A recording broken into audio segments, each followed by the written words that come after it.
G'day guys, welcome back to Hipo Supercoach, and our first game's officially underway.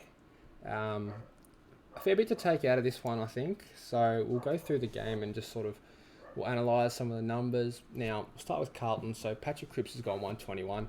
Thought he got a bit bailed out, to be honest. Didn't look that good, and I think didn't really play. It looked like he was a bit injured to me personally. So yeah, I just think that Cripps is probably one that he just didn't look 100% to me, but he still went 121. Obviously, the kick to handball ratio is not good, but he did go quite large with no goals, so that's a positive sign. Um, Probably wouldn't be jumping on Cripps anytime soon, but yeah, if you did pick him, good job. It's a really solid start for him. Sard's one that I would really like to have. I mean, he only had the 18 touches, but he's gone 115. Now, he's one that scared people off in the practice match, and maybe we bought into it too much. I don't know. He's definitely one that I would consider as a top 8 defender, especially with the whole stat without Williams and how good he scores without big bad Zach Williams. But yeah, I think Sard's one we just have to wait and see. Doherty clutched up in the end after having a poor start. That goal was insane. Going down, there's not really anyone else. I mean, Oliver Hollins is one to talk about a little bit. 56, not bad considering. I thought he was pretty average. I think he can have. I think there's some upside to him. Only the 11 touches and he scored 56. So if he can bump that up to maybe a 13 to 15 range, he can maybe go in the 60, 70 range for Supercoach, which would be enough. So he's one that I think if you picked him, I didn't actually pick him. If you picked him, it's not the worst thing. Maybe a sub risk, I don't know. I was spewing, so Lockie Cowan getting subbed out really hurt. I thought he was on track for maybe like a 60, but I guess not really. He yeah, so half the time on ground, pretty poor role. Someone I'm not really thrilled with having at this point, but it is what it is. You know, these rookies are just a gamble, especially early on. You just don't know, and yeah, we'll correct them eventually. I think next week will be the week to correct, because the third week we're going to need to make sure we get the rookies, the mid prices and primos corrected if need be. So yeah, I think it's all right. Don't worry too much about all this. So Daniel Rioli, this is one that I'm seriously considering, and it's someone I considered early in the preseason, but after the practice matches, I sort of lost interest a bit. He just looked unreal. I mean, the 1-2s, he doesn't miss many. It felt like he missed no targets. He had 92% efficiency. There you go. He just looks super good. Plenty of kick-ins. Yeah, it was just in cruise control, and he's gone 126. I think he's got to be in consideration, and I think maybe if someone like a Ridley flops, he's probably the one I would go to. Obviously, it is one game of one round, so it's jumping the gun a little bit, but the role looked unbelievable. Really Supercoach friendly. So it's something I'm really willing to take a punt on with Danny Rioli. I think he can be a top 8 defender based on that role, and it looks like he looks at home there. Nankervis is an interesting one. So he had 37 hitouts, plenty of tackles, 11 tackles. I don't think he can do that every week. Obviously, it's not really a sustainable stat line, and he's gone. Yeah, 11 tackles is insane. 112. Probably would have expected more like a 140 with an 11 tackle game, 37 hitouts. Mustn't have had too many to advantage. Tim Taranto, so absolutely butchered the ball tonight. Looked under pressure so much, but he played all right in the end, just because he had 8 tackles. I mean, 8 tackles and 32 touches to score 103. It's not great, but I mean, fingers crossed he can fix his disposal efficiency. And he probably did have some nerves going into the game. It's a lot of pressure when you go into a new club. So yeah, I'm not worried about Torino, but I don't think he's an absolute must-have. Going down, Dusty was okay, but not Supercoach relevant. Jaden Short, he faded out. I think he started quite well. That's pretty much it. I don't think there's any more relevancy so we'll talk about Jacob Hopper. So 67.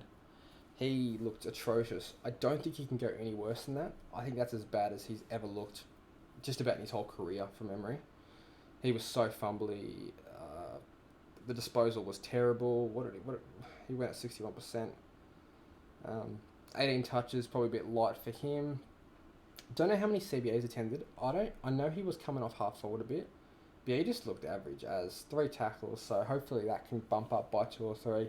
And yeah, needed disposals and the disposal efficiency to go up. Did he even have a clearance? He had 1 clearance, so it's unlike Hopper. But, I mean, 300k, slow start, but we'll back him in. I don't think it's worth panicking too much over. It's just more of a frustrating one. So, I'm going to show you guys my team, how it's looking now. This is where I'm sort of sitting with it. I'm happy to field McKenna based on... Now, I could go through the teams, but I'm not going to go through all the teams. I think everyone's sort of done that. And there was some live streams going at the time. So, if you haven't checked out the teams, maybe just go watch one of those live streams because there's a lot to dissect. But I'm sort of just going to talk about the relevancy for my team at this point. I might make another video tomorrow. I don't know. But, yeah, let's talk about... I'm going to talk about my team. So, Doherty, Ridley, Jones, Gimby, McKenna, and Constable. So, McKenna, I feel a bit more confident fielding now. The scoring didn't look great in the practice matches, but they clearly trust him. They clearly see something because they've actually named him on field, which gives me a bit of confidence. So, going down, I've actually gone Laird. And I really... like, Laird's one that might move, but I don't want to pick Warple. I was just looking at his CBAs and, like... I like to see that direct correlation. When the CBAs goes up, the scoring goes up. And for Warple, that wasn't the case at all. So, I mean, yeah, maybe he's fitter this year. But at this point, I'm not ready to take a risk on someone who I thought was worse than Hopper. And Pumps at a 67 or whatever. I think Warple could be a big, big trap. I can see why people would pick in the upsides there. But at this point, I'd just rather have a Laird. And if I had to go another mid-price in that midfield, I don't even know who it would be at this point. I might just go Callahan based on the cheap price. He doesn't need as many points to score. Another one is that Josh Goda guy. So he got named at the half back line. I feel like he'd get plenty of the ball back there. He just needs to go at like a 65 to make money. So he's one to consider. Apparently he was a gun in the juniors and yeah, electric half back and whatnot. So yeah, one to definitely watch. And yeah, named on the field. So, a good sign for him. So, Goda's probably going to find a way into my team. We'll see what happens. And then the other obvious one that I've changed is I've got Wanganeen Miller. And I think the the kick-ins are there. I really liked his kick-to-handball ratio in the practice match. He had like 20 kicks and 3 handballs and 91 Supercoach and 70-something% time on ground. So, I think he can definitely go at like an 85, which would be more than enough to make 150k, I think. So, confident having him on field rather than like an Oscar Baker or a Chesser. So, and another bonus for that pick is you get the DPP round 6, you'd assume. Sinclair might take a few of his kick-ins, but it looked like Sinclair's pushing more into that midfield mix now, which, yeah, not really liking Ross Lyon's coaching style and obviously knowing he's a burn man in the past. But at this point, I'm willing to take a punt on Wanganeen Miller, and if it flops, we'll go to a Callahan or someone or a Warple. Then, in the ruck, I've gone English, and reason being, I just think if Campbell's named, it's hard to go Marshall. I mean, the stat where he doesn't have 80% CBAs, he scores 79 on average from a sample size of 14 games. I don't like that at all. I think... yeah, you know, when it was all about him soul rucking, it was a different story because, you know, he was guaranteed those big CBAs and those big hit-out numbers. But for me, I think I'm going to go English, and you could go Darcy too. English has obviously got the injury risk, but I think if he flops, I could just go back to Marshall if he gets injured, or I could go to a Darcy, you know, because I've gone more expensive, I can do that drop down. So, yeah, I'm not too worried about having English at this point, and it's a bit of a pod play, you know, 56% or whatever have Marshall. So I'm actually hoping Campbell gets named and people still hold him and he scores average. But who knows, maybe he'll do well with Campbell. Forward line, so yeah, I don't know if anything's changed from my last team reveal. There's Jack Zeeble. He's one I think can get to that 95 average, and I'm confident in him. I like the role. It seems like a bit of a Doherty role to me. Maybe a bit better at intercept marking. yeah, he's a bit of a butcher, I guess, at times, and yeah, I just think the role's there. You know, we've seen what he can do in the back line in the past. He's another one that's going to get DPP, and we can swing him to the back line and have him as a D6 if need be. But yeah, and then Nat Five, he's one I'm worried about a bit, just because obviously he's going to play mostly forward, and normally you wouldn't pick someone in that role, but because his name's Nat Five, he has to be considered. I just think the run at the start, it's probably too good to pass up on. He's going to be playing on like the third tallest defender or third best defender. So who does he play round one? I think he plays plays St Kilda. So he might be playing like a Lamb Stalker or something where he could absolutely feast. And he looked like he was coming up the ground a bit, which I like. Plays North in round 2, so should go large that game, and hopefully a few more midfield minutes I've seen. But that is because of Jager O'Meara's injury. So, yeah, that's the team. Tanner Bruin we'll talk about. He got named on the bench.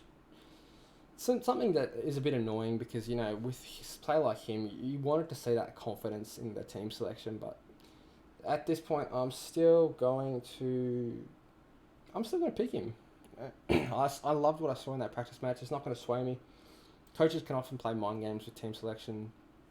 And, yeah, I'm more than happy to pick Bruin. So that's it. Interesting night of footy. Not too happy Carlton got done. Oh, choked again. Third choke in a row. At this point, it's just becoming the norm. Who's going to kick the game winner next week? Or game tire. So, whatever at this point.